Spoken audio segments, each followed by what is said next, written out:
Seja bem-vindo a mais esse vídeo.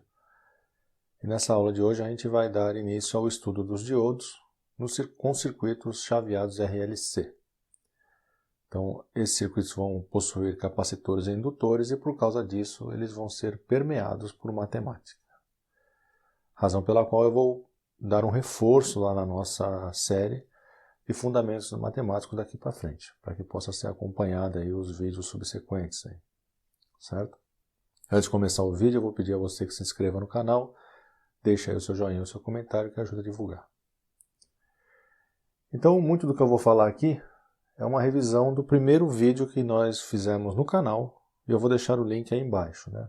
Eu vou falar aqui sobre o semicondutor, sobre o material semicondutor. E nós temos esse vídeo, que foi o primeiro vídeo do canal, diga-se de passagem. Então lá nós vimos que os semicondutores mais utilizados são o silício e o germânio. O silício ele tem um baixo custo e ele suporta uma maior temperatura de operação. Isso é motivo suficiente para que o silício seja o mais utilizado. E o germânio ele é raramente utilizado, já que o silício apresenta tamanha vantagem em relação a ele. O silício puro ele é chamado de semicondutor intrínseco. Ele se caracteriza, né, a pastilha pura de silício, ela se caracteriza por ter uma resistividade baixa para ser considerado um isolante e alta para ser considerado um condutor. Vimos lá que o silício possui 4 elétrons na camada de valência e que isso regia, né, todo o comportamento do material. O comportamento do material poderia ser alterado fazendo a dopagem. E a gente fazia a dopagem de duas maneiras. A gente poderia fazer a dopagem através da adição de um material pentavalente, com 5 elétrons na camada de valência, ou trivalente. Adicionando o pentavalente, a gente acrescentava um elétron na camada de valência e colocando o trivalente a gente colocava uma lacuna, né? E quando a gente fazia a junção de um material P e um material N, a gente obtinha então o diodo. Aqui em azul está basicamente o que eu acabei de explicar, né? Então o material tipo N é o silício dopado com elementos pentavalentes, fósforo e antimônio, e ele forma uma ligação covalente deixando um elétron livre. E o material tipo P, o silício é dopado com elementos trivalentes, pode ser o boro ou o galho, introduzindo lacunas no cristal. E quando a gente junta então os dois, a gente chega então à junção PN que dá origem ao diodo, certo? Aqui a gente tem as características do diodo. Então, temos aqui uma junção PN conectada a uma bateria. Esse é um circuito apenas didático, né? Essa ligação é apenas para explicação, apenas didática. O anodo e o catodo do diodo. E aqui a simbologia dele no circuito. Então, quando a gente tem o diodo nessa condição em que o anodo possui um potencial maior do que o catodo, nós dizemos que o diodo está diretamente polarizado. Então ele conduz nessa condição. A corrente passa através do diodo nessa condição. Ao contrário, quando o anodo está com menor potencial em relação ao catodo, nós temos o dispositivo reversamente polarizado. Ele apresenta apenas uma corrente de fuga muito pequena e ele se comporta aqui como uma chave aberta. Quando ele está diretamente polarizado, ele se comporta como uma chave fechada. E aqui ele se comporta idealmente como uma chave aberta. Essa é a curva do dispositivo. Então a gente tem aqui uma curva de tensão por corrente do diodo. Esse lado da curva representa o comportamento na região direta e esse outro aqui na região reversa. Então a gente vai ter aqui uma pequena tensão, uma barreira de potencial na região direta. E após ultrapassada a barreira, a gente consegue obter altas correntes com pequenas variações de tensão.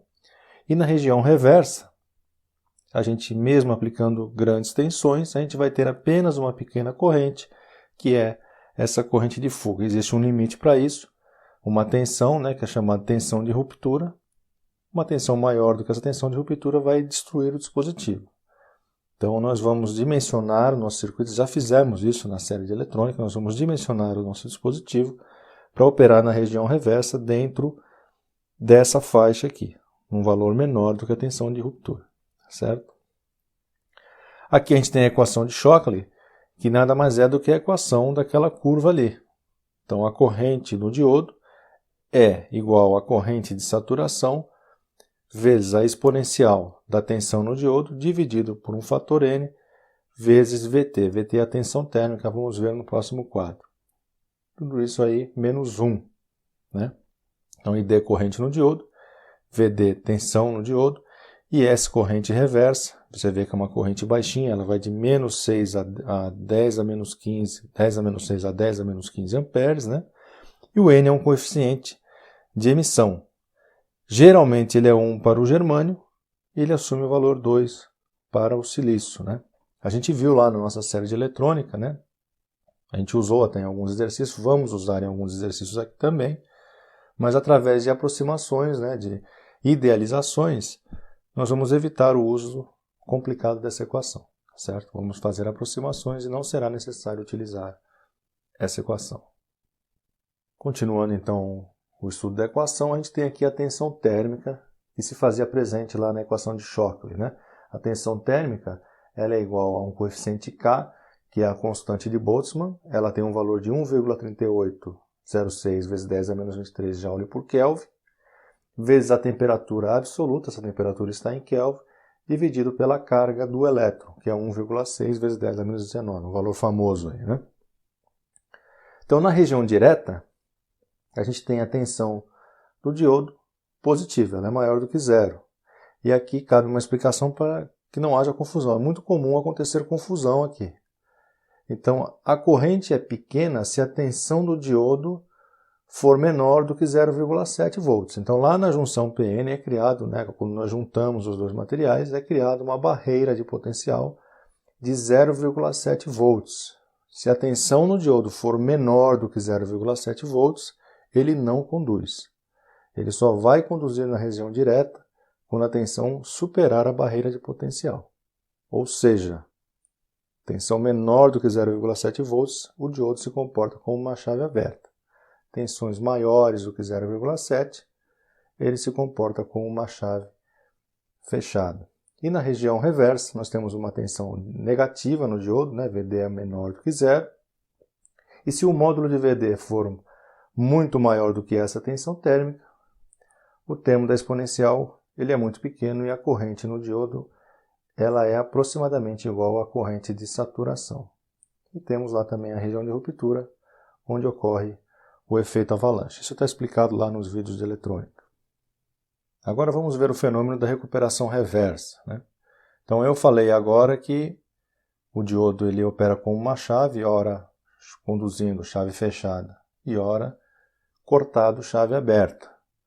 Porém, ainda que eu inverta a tensão, a circulação de corrente ela não é interrompida imediatamente, né? É isso que está mostrando esse gráfico aqui. Existe um tempo, né, até que a corrente passe efetivamente a ser zero, né?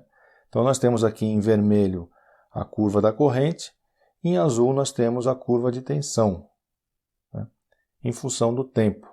Então o efeito começa em t igual a zero, quando nós começamos de fato a diminuir o valor da corrente, e em T1 eu vou atingir o valor zero da corrente. Porém, eu vou ter uma corrente negativa atuando no dispositivo entre T1 e T3. Né? Entre T1 e T3 é o tempo de recuperação reversa. E esse valor de corrente vai atingir um pico, que é a corrente de recuperação reversa, aqui em T2. Entre T1 e T2 eu tenho o que eu chamei aqui de TA, que é o tempo para a recombinação dos portadores minoritários dentro da junção PN. E o tempo TB, esse tempo aqui, entre T2 e T3, ele é o tempo para a recombinação dos portadores minoritários no corpo do diodo.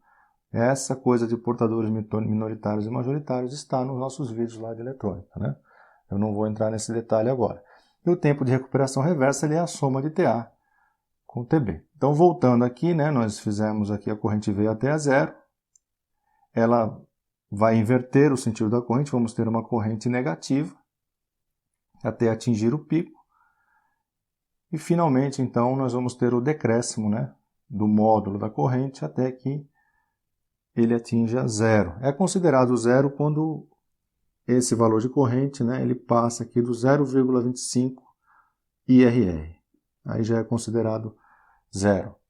E a curva de tensão, nós vamos inverter, nós temos a tensão direta aqui, né? Essa é a corrente aqui em cima é a direta, aqui é a tensão direta, esse lado positivo, ele corresponde ao diodo na tensão, operando na tensão direta, e o negativo nós já estamos na tensão reversa. Então a tensão vai passar de direta a reversa, ela não vai passar diretamente para o valor de operação, eu vou ter um pico negativo, então vai estabilizar a tensão na tensão de operação reversa. Isso aqui ocorre muito rapidamente, esse gráfico ele está ampliado, né? Esse fenômeno todo ele ocorre aí muito rapidamente, nós estamos falando aí de nanosegundos, né? Isso não é um negócio que demora para acontecer, mas é bom saber que acontece, né? Aqui está uma explicação do que acontece, da recombinação, conforme eu expliquei, isso está mais detalhado no outro vídeo, aí nos vídeos lá de eletrônica, né? E aqui nós temos a equação da reta, né? Nós temos essa reta aqui de corrente, e aqui foi determinado a equação da reta.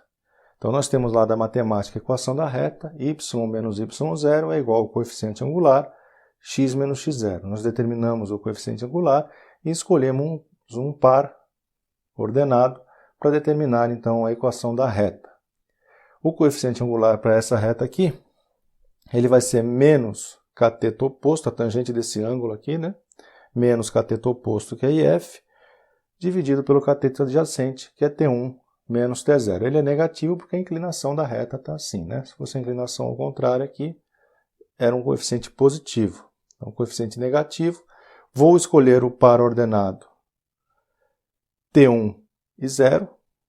Né? Então, está aqui o par ordenado T1 e 0 e o coeficiente angular da reta. Substituindo na equação da reta, eu fico com o IT, né? O y vai virar IT, menos o y0 é o 0, igual ao coeficiente angular, menos IF T1 menos T0, entre parênteses, T, no lugar do x, né? Menos o x0, que é o T1. Vamos aplicar a distributiva aqui, e ficamos com IT igual a menos IF T1 menos T0 vezes T, mais IF vezes T1, dividido por T1 menos T0. A nossa variável ela está nesse termo aqui, né? Isso aqui é um termo constante, isso aqui não varia. Então, quando eu derivar essa equação, para achar o dI dt, isso aqui vai ser zero, porque isso aqui é constante, e esse t vai sumir, e o dI dt fica igual a menos IF dividido por T1 menos T0, que nada mais é do que o coeficiente angular da reta. Eu poderia ter parado aqui, mas eu fiz tudo isso aqui para que a gente enxergasse o caminho, né? Então, essa é a taxa de decrescimento da corrente. Essa corrente aqui ela está caindo, ela está decrescendo a uma taxa, a um dI dt, que é igual a menos IF dividido por T1 menos T0.